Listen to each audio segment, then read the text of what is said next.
Hello and welcome to the Lyman Lipke Guitar Cast. I'm your host. If you couldn't figure it out, my name's Lyman Lipke. Thanks for being here. I appreciate you. Housekeeping stuff. I got a YouTube channel. You might be watching this podcast on YouTube. If you're not subscribed, please subscribe. I post 2 podcasts here a week and an educational video on Fridays. I'm looking into adding a couple other things that I can post on a weekly basis. Got some slots open for lessons, so if you're interested in that, send me a DM on Instagram or send an email to me on my website, or you can just use the little booking thing on my website. Pick the time you want to have a lesson. It will accept payment right there, and it will email you a Zoom link. 100% like automated. Like you don't have to talk to a real person. There is a form that you could fill out. Nobody ever does it. It's fine. It just gives me a little bit more information on how I can help you as a teacher. And I've got my secret clubhouse. That's all I will say about that. Link in the description below if you want to join my secret clubhouse. So it's been a week. It has been a heck of a week and a half, actually.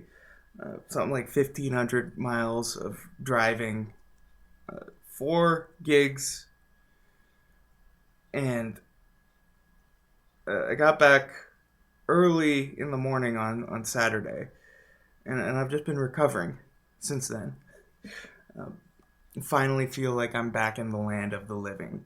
The last podcast I posted, or maybe second to last podcast I posted, I had a problem with this guitar. It was bugging me. And if you are watching on video, you'll see there's a pickup missing. That's because the pickup that was here went bye-bye, and I moved this pickup here. But I did some stuff to it.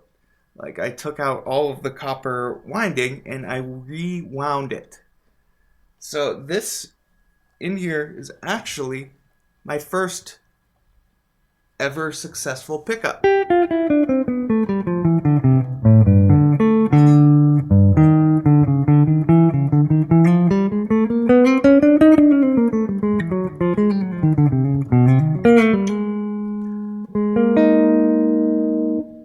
I've wound a pickup.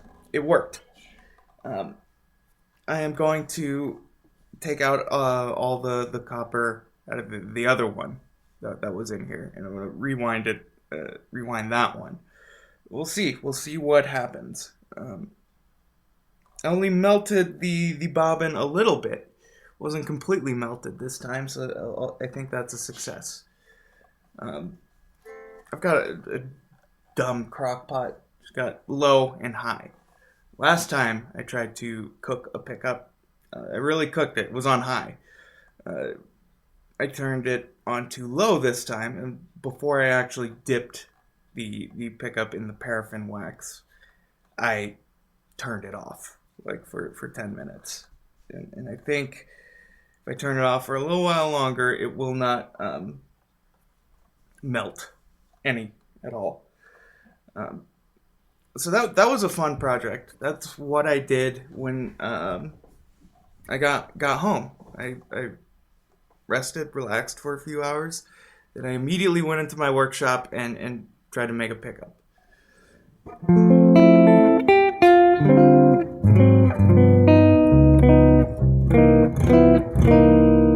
So this is sort of a proof of concept. I can do it.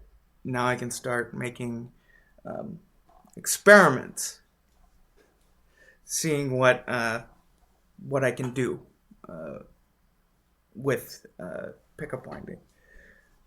See what the differences actually are. Because Glenn Fricker is adamant that the pickup doesn't do all that much to the sound. That's mainly for high gain metal tones.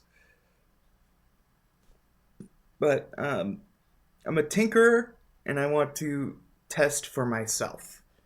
Uh, my hypothesis is that um, for the pickups that I wind, I will be able to get the sound that I want with just some EQ tweaks here and there. Um, my goal is to have a pickup sound the way that I want it to sound when I plug my guitar into a flat amp. That's what I want. I want. Um, I don't want to think. I don't want to use any brain power. That's always what I want. Um,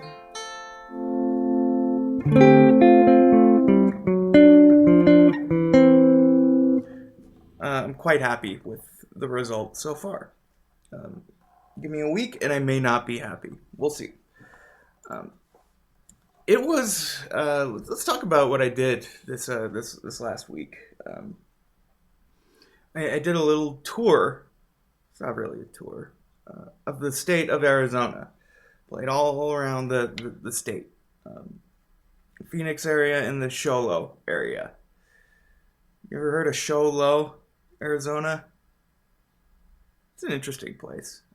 It's in the White Mountains of Arizona, and I used to live there in a little town called Snowflake on the mountain.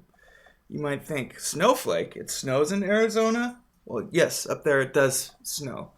But the town was not named after the weather phenomenon. It's named after two families, the Snow family and the Flake family. Put their names together, boom, you got Snowflake. Um,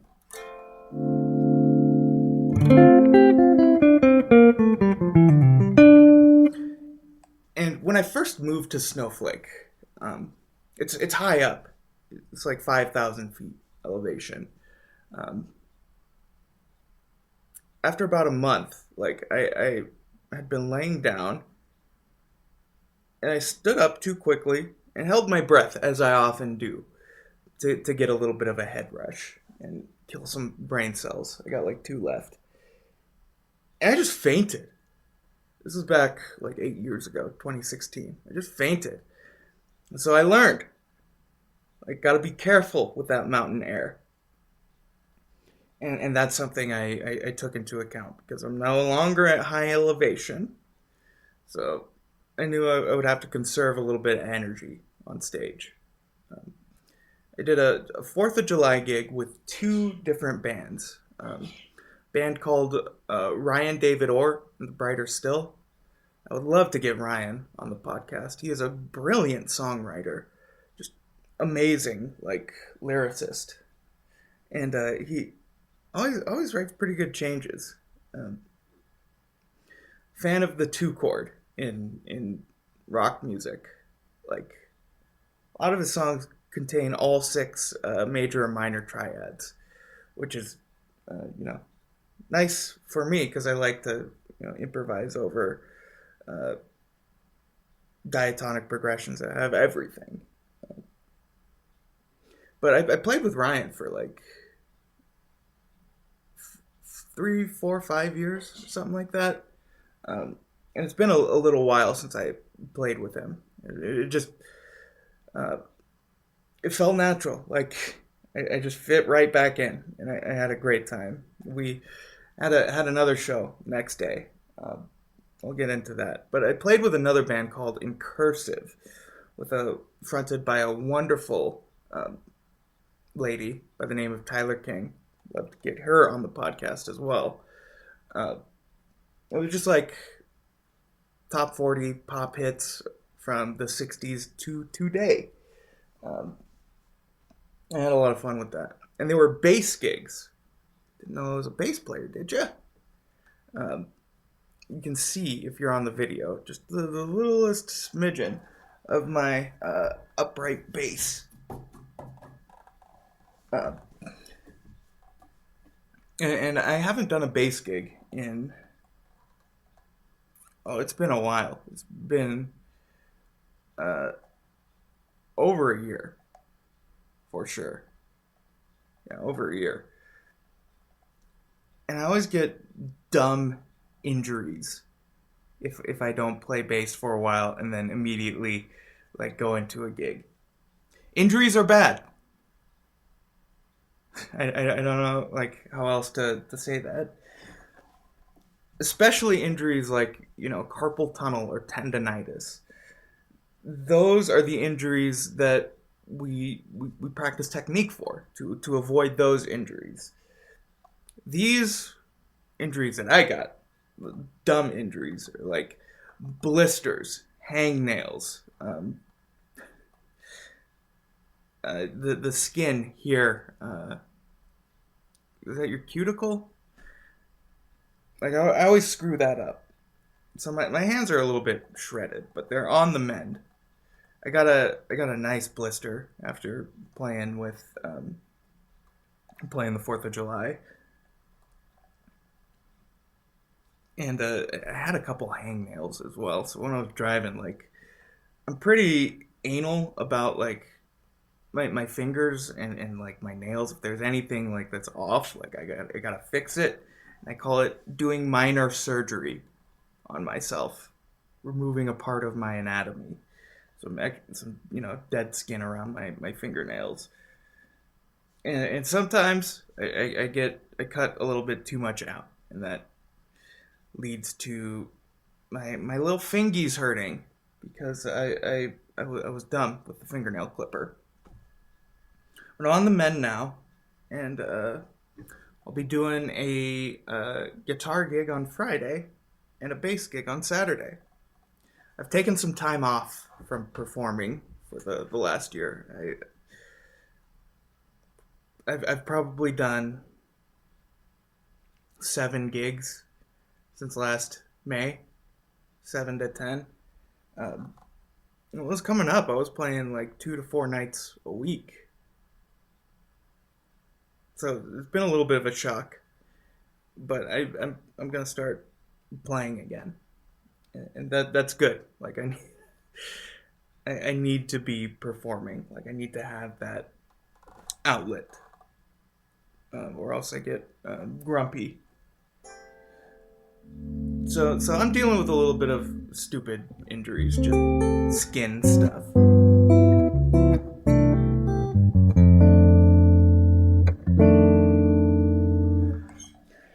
And yeah, I affectionately referred to last week as Hell Week. Had a rehearsal and 4 gigs and like something like 1,400 miles of driving. I had to move all of my lessons to my one free day last week, Wednesday. So I had the busiest Wednesday that I've had in like 6 months, plus all that driving and all those gigs. It's over now. I am chilling. How are you guys doing? I don't know if I asked that already. Leave that in the comment section or the little question box on the Spotify app.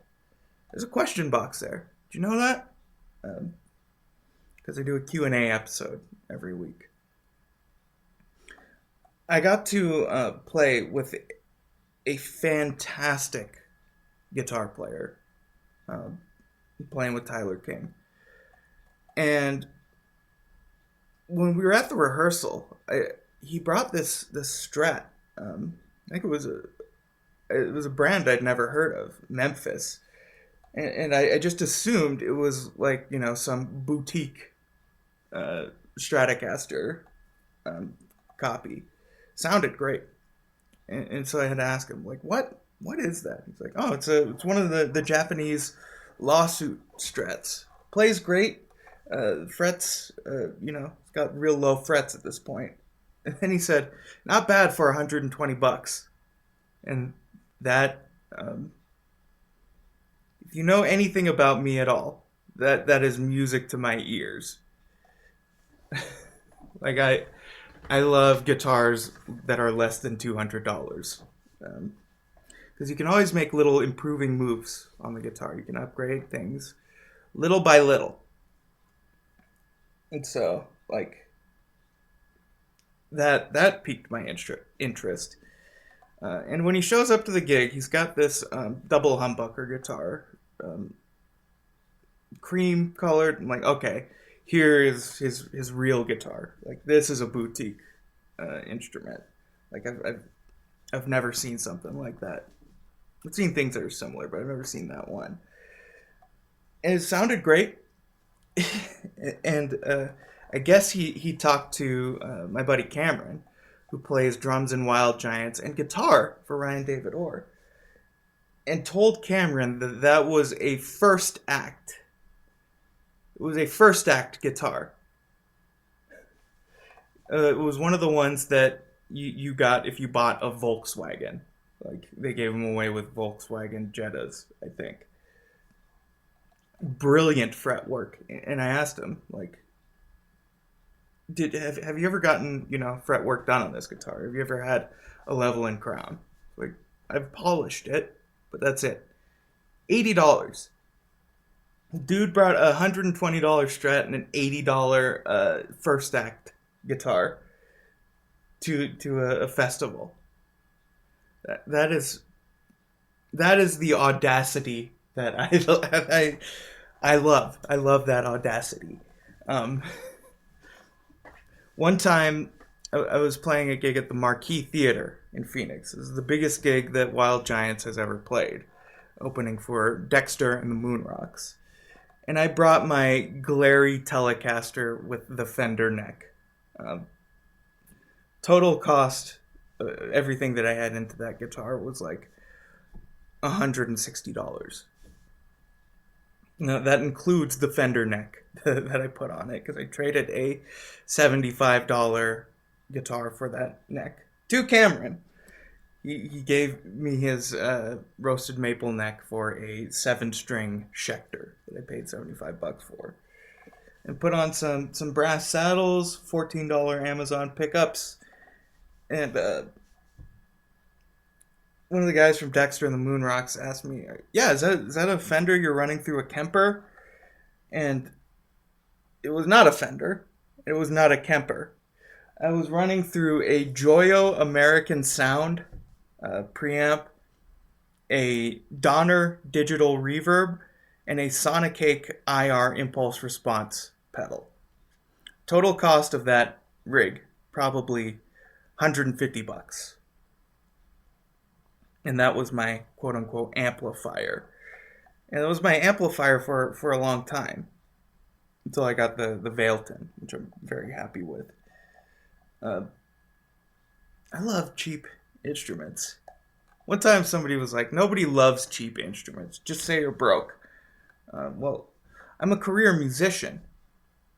Me being broke is self-evident. I love cheap instruments because I can have plenty of them. I have a wall of guitars that cost less than $300. Or I could have what I paid for all of my guitars. Like, wouldn't put me in the range for like half a Benedetto. Like, I would like a Benedetto one day, but that's probably way down the road. And I'm a tinkerer. Obviously, I made a new pickup. I took the fingerboard off of this guitar to replace a truss rod. Cheap Instruments gives me the opportunity to work on guitars and learn the skills that I need to make any guitar play well. If I can do the work on the guitar, if I can change the pickups, then I'm this close to being able to build a guitar. Just need to get a few templates for things like the fret spacing, and more tools so I can actually cut the wood properly. So, dude played a first act guitar, and that was that was the highlight of my hell week. And our hotel rooms were right next to each other. So I handed this dude, I brought my fretless guitar because I was going to use that with Ryan the next day to play my fake upright bass. because Ryan loves when I bring my upright bass to gigs, but it's such a pain in the ass to move, and it's hard to play if I'm not properly like warmed up over the course of like 3 weeks. Like, I'm gonna blister bad. I'm gonna hurt myself. Another dumb injury. So if I can get the fretless or guitar to sound like an upright bass, it's a heck of a lot easier to move and play than it is to play an actual upright bass. But I have a sneaking suspicion that when people want upright bass, they don't really want upright bass. They want the look of it. They want somebody standing there with a big hunk of wood. When in actuality, what they want is like bass guitar tone. But you can't like really get bass guitar tone out of an upright bass. So I hand this dude my fretless guitar, and he plays it like he's been playing fretless his entire life.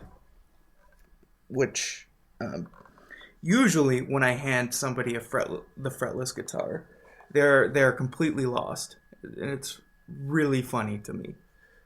Like, I handed Cameron the fretless, and the first thing he did was he tried to play an open G chord, except it was just all gross and out of tune.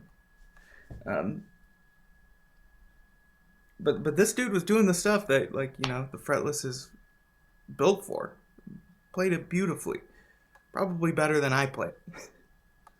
And so, I had a good week. I made a new friend.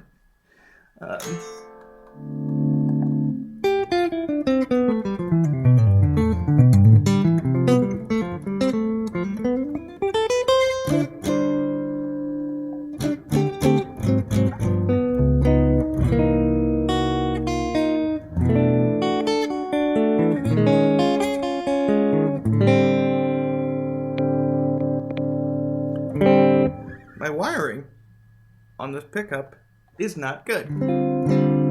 It's going to single coil half of the time. I like the single coil tone, actually. But this is a humbucker. It's supposed to be a humbucker.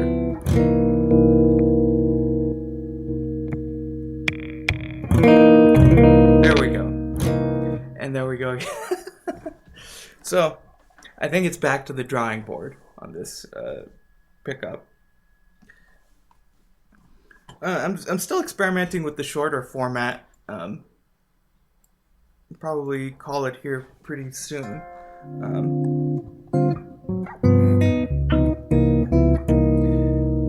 Who's blowing up my phone? Cameron. Hi, Cameron. If you watch this, you just texted me.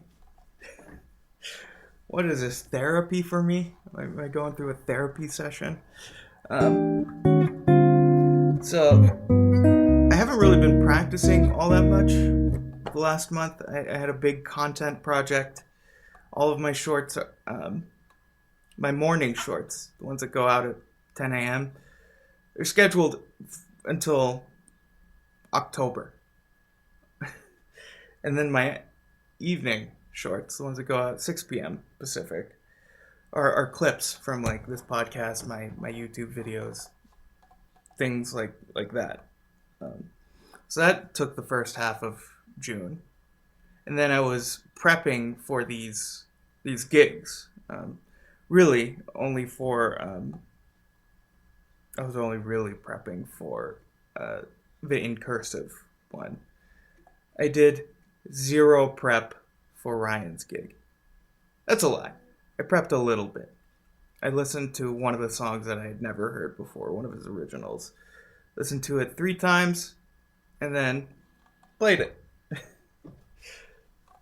That was mostly just a test for me, to see like how good my musical memory is. And at this point, it's pretty good still. Don't have dementia yet.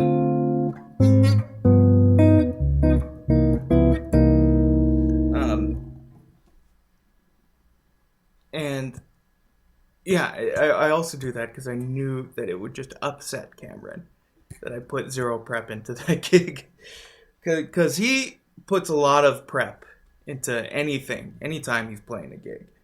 Like, nobody preps as good as him, as far as I'm concerned. Like, he really puts his time into the material, and um, and I know that he does, which is why I'm not gonna prep too much because it will be funny to me. And there were no major train wrecks, so that was good.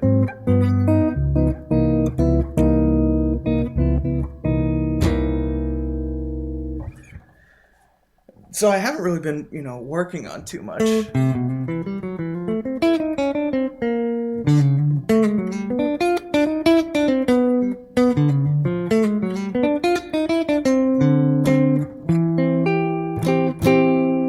We should make more 7 strings with single coils. I mean, I know why they don't. 7 strings are commonly thought of as, the metal guitar. And if you want to put any sort of high gain on a single coil, you might have a bad time. Might. Something also interesting happened on the Incursive gig. The tracks were messed up. Like, they were jumping around. Like, a couple of songs started in the pre-chorus, which was very, very disorienting.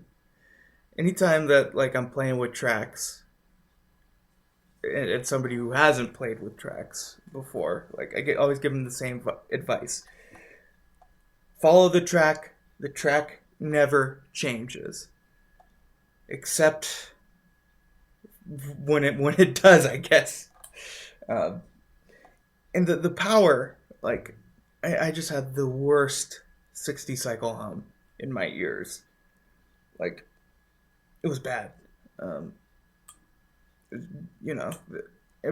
what I heard, they didn't have power to the outdoor stage until the day before the event. So power was probably pretty dirty. So terrible buzz in my ears, tracks jumping around, but we made it through. We trucked on through. It's a little bit like how the sausage is made.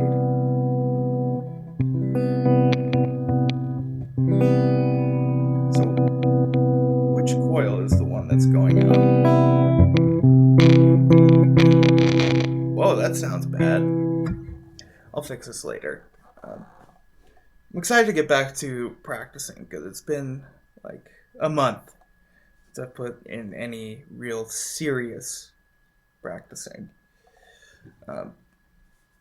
And there are things that I want to be able to do. I want those wide intervals.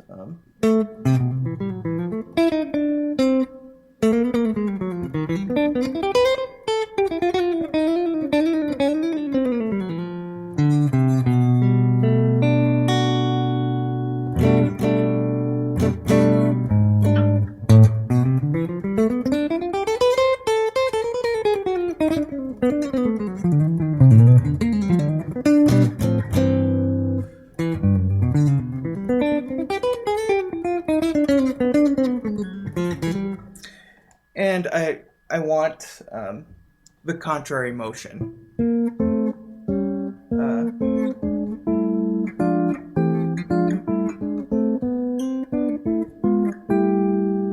I've only got the major 6 diminished scale for the contrary motion. So it's time to get the minor 6 diminished scale.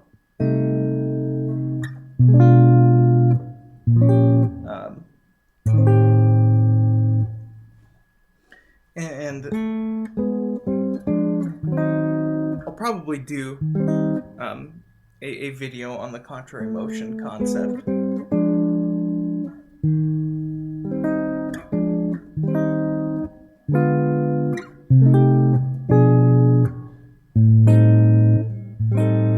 It's all the 6 diminished scale, any of the 6 diminished scales. And so I'll go back to C6.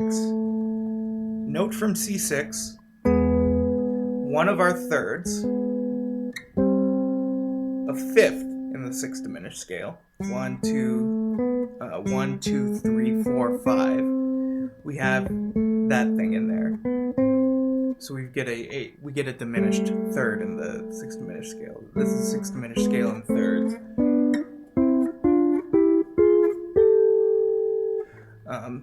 One major third, 6 minor thirds, and a diminished third. Diminished, minor, minor, minor, major, minor, minor, minor, diminished.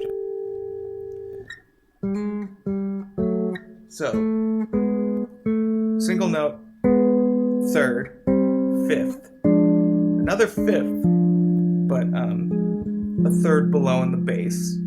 So that gives us a set of 3-note chords, and really you could think of these as broken drop 2s.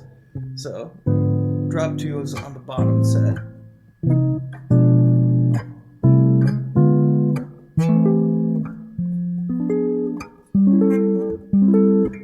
Drop 2s without the bottom note.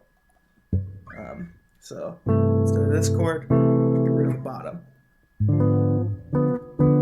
And from these 3-note chords, so we've got 1 note, third, fifth, broken drop 2,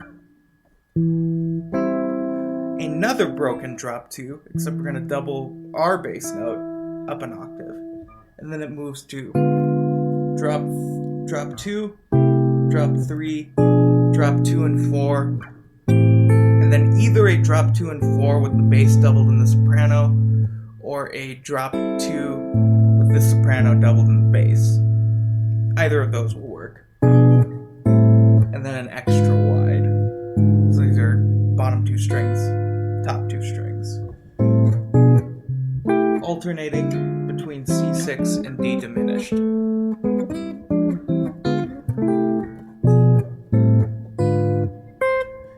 And I can actually go further.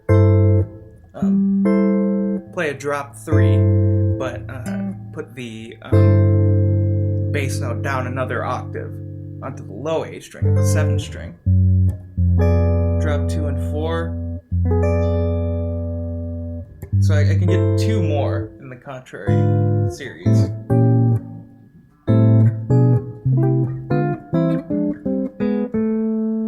So I get from here to here.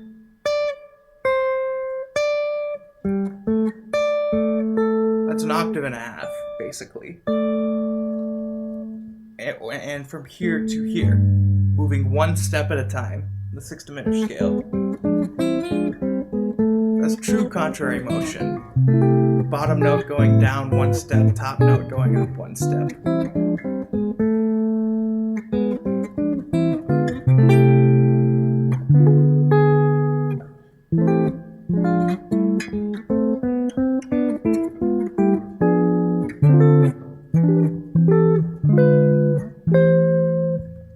What's really cool is going contrary for a little while and then going parallel for a little while.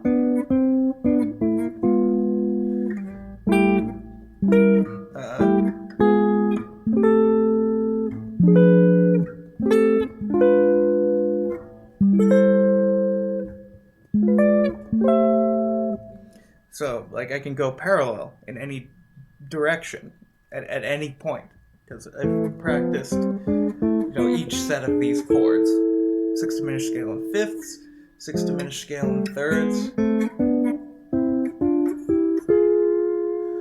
6th diminished scale in broken drop 2s,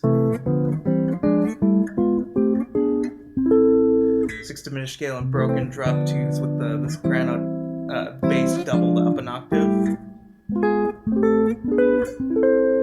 These are great little chords. I use these all the time, like if something is in the melody, like the root is in the melody. So this for A minor 7, this for C6.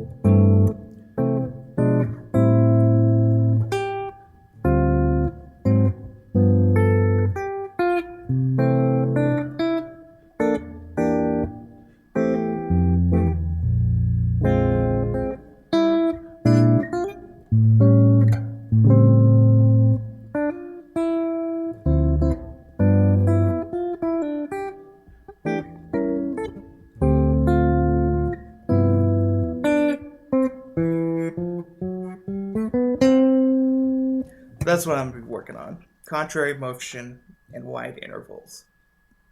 If you want to learn more about any of that stuff, feel free to reach out for a lesson. Again, subscribe to YouTube, follow on Spotify, check out my secret clubhouse. There will be an edition coming out later this week. And I'm giving you this exact exercise.